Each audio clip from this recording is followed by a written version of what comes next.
Hey everyone. Now, y'all know I usually spend most of these videos blathering on and on about politics, especially in the past few months. Today, I want to take a somewhat different approach. Instead of tackling explicitly and directly political issues, I figured I'd tackle something more in the realm of culture. Pop culture, but culture nonetheless. I wanted to talk about my two favorite shows to watch on network television these days.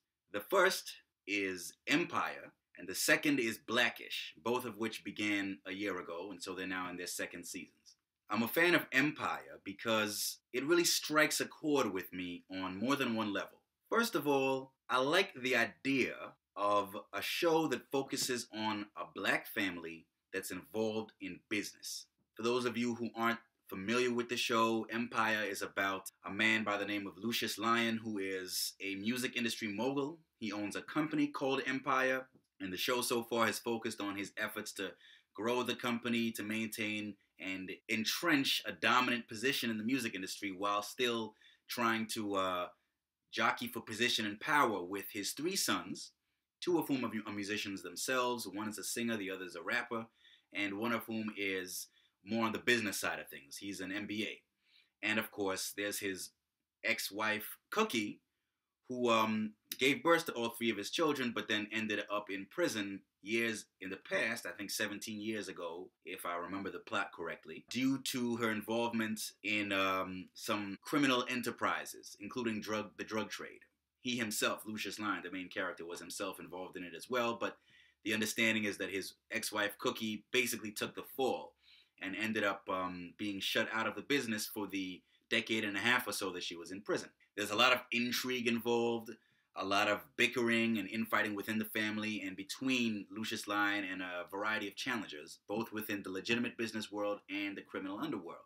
I've been a fan of crime dramas for a long time now, for about 12 years to be precise, since the summer of 2003, right before I went off to college. Obviously, I started out with the great classic crime dramas, particularly The Godfather. What I like about Empire is that it involves a black, in some ways Godfather-like figure in the character of Lucius Lyon. He's a real schemer and a manipulator, and he seems to be able to bend situations around him and the people around him to his will in a lot of ways that are shady, but nonetheless very impressive in a sort of anti-heroic kind of way. So I'm a big fan of that general kind of character and that general kind of plot, but I especially like seeing a black character in that position. I'm a big fan of black folks banding together and doing whatever they can to uplift the race, as the slogan has it, but in ways that rely on sources of support that are internal to the community as much as possible. I especially like the vision of black people being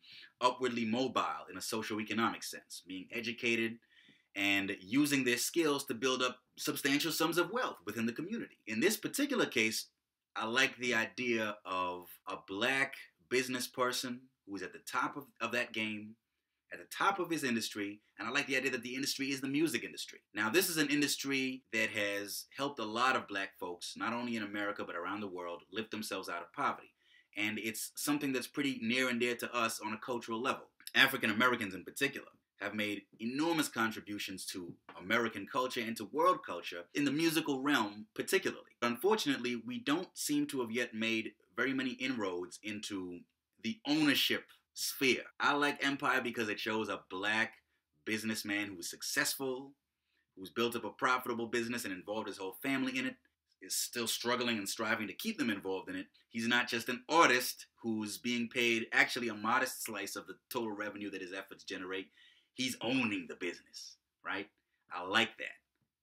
I like the vision of members of the black community who are clawing their way to the top in the business realm and in an industry to which we've already contributed so much, but from which we don't profit anywhere near as much as we ought to, if you ask me. So I like Empire because of the intrigue, and I like the vision of black enterprise that I think it shares with the public. The other show that I'm a huge fan of these days is Blackish. I'm a fan of Blackish partly because of the main theme of the show as explained in its pilot episode last year. It's all about the main character, Andre, played by Anthony Anderson, who is happily married with 4 children.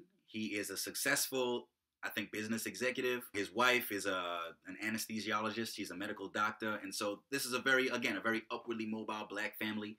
They're stable, they're intact, they're very functional, and they've moved to white suburbia, but at the same time, Dre is trying to raise his kids in a way that's in touch with their cultural heritage. Now, this is a big deal to me because I was raised in a family where maintaining ties to our roots, our cultural roots, was always a big deal. But at the same time, yes, it's important to be able to embrace cultural diversity.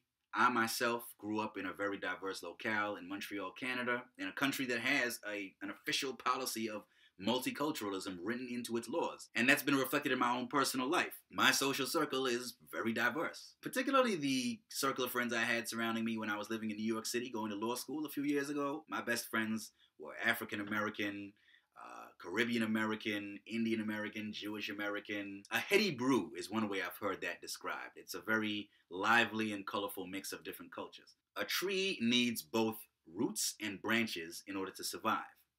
And that, to me, is a good metaphor for the way each human being ideally ought to live his or her life in the cultural realm.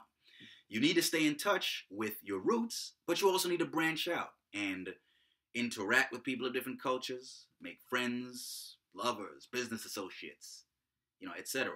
with people of different cultures, and keep that diversity in your life while at the same time never forgetting who you are and where you come from, and passing on that cultural heritage to your own offspring. That's what I like about Blackish. It's largely, or in large part, about an upwardly mobile, successful African-American man's efforts to give his children all the benefits of affluence that he didn't enjoy when he was growing up, because he comes from, a rougher, more working class African-American background himself. But at the same time, he wants to make sure that his children are in tune and remain in touch with their African-American heritage. I like that. I like that a lot. I particularly like how Blackish has dealt with some general themes that have to do with African American identity in the early 21st century. Religion, politics. I really liked the way they dealt with politics, particularly when the elder of the family's two sons briefly flirts with joining the Republican Party, and the way they dealt with that particular issue in that episode.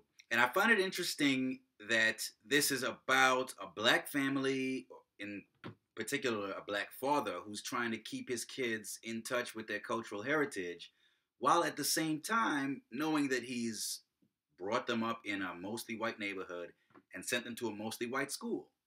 And so the dynamics of how that plays out are pretty interesting to me as well. And here's one last reason why I'm a fan of Blackish. I don't know of very much good black television anymore, especially in the realm of sitcoms, in that particular genre. When I was a kid growing up in the 90s, there were so many black sitcoms to choose from. My personal favorite, Fresh Prince. You had The Cosby Show and A Different World when I was very young. You had Martin. You had Living Single, another personal favorite of mine. But I feel like since the turn of the century, the pickings in that department have been a lot slimmer. And to my way of thinking, that's a real shame. I'm glad to see a high-quality black sitcom make it back onto the airwaves, because we really, I think, need more successful, high-quality black programming in that area, and in other areas as well. Hopefully, they won't be such relatively rare examples as time goes by.